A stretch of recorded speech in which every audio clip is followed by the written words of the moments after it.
զինվորը, հայ զինվորը միշտ իրան զոհաբերել է այնտեղ, որտեղ հայ է ապրել, հայ մնալու, հայ ապրելու համար։ Ես նորից եմ ասում, մենք բոլորս այս գործը պիտի շարունակենք, բոլոր այս ընտրական նոր ընտրությունների հետ կապված է, նոր ղեկավարների գալիք է, թե ինչ է, առաջնային հարցը պիտի լինի վերականգնել մեր պատիվը։ Մեր պատիվը առաջերտին զինվորի զոհաբերած այն հողը վերականգնելու իմաստի մեջ է։ Պարոն Իսրայելյան, երկար քննարկվեց, քննադատությունների արժանացավ նաև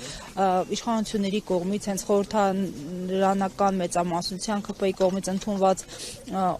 որոշումը հիշատակի օրացույցում եւս մեկ օր հավելացնելու հունվարի 27-ին օրը պատահական է ընդունված, ըստ ձեզ թե ուղղակի զուգադիպություն է բանակի ծննդյան նախօրեին հենց բանակի զինծառայողների նահատակների մասին հիշել եւ խորհրդանշել օրը։ Եկեք ցես մի բան արձանագրենք, ներկա իշխանության կողմից այն ինչ կատարվում է, դա ընդհանուր հանրության ժողովրդի մեջ ես գիտեմ թե անընդունելի է։ Ինչի համար, որովհետև մենք մեր ապրած ժամանակահատվածում ունենք այն ամսաթվերը, այն օրերը, որը իրական եղել են, իրական մնում են մեր պատմության մեջ, որ մենք այդ օրերը հաշվում ենք, որ այդ հանուն այդ օրերին, հանուն այդ ժամանակահատվածին այդ բաների հետ կապված իրադարձությունները ներկա իշխանության կողմից, եթե ինչ-որ բան են ինչ-որ տես նմանատիպ օր են որոշում կամ ներկա իշխանության կողմից ավելի լավ կլինի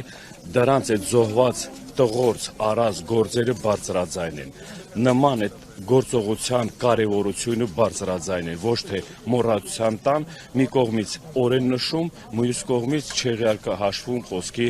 տարածքային ամբողջության հետ կապված, մի կողմից այդ մարդկանց աշխատանքները զորայացնում են իրենց պահվածքով, իրենց որոշումներով, այդ հո դրա վրա աշխատել։ Եթե դուք տես տղաներ եք, եթե դուք տես համարձակ մարդիկ եք, նշեք այն օրերը, ինչի հիման վրա այդ տղեկ իրենց զոհաբերել են։ Թող այդ օրերի հետ կապված իրենց ամեն մի պահվածքով ձևակերպեն, չեն կարա, վախկոտեն, որովհետև այդ վախը դրանց մեջ դա հայի տեսակը չի, դրա համար սրանց նմանատիպ ղեկավար լինելը դա մեր համար խայտառակություն է։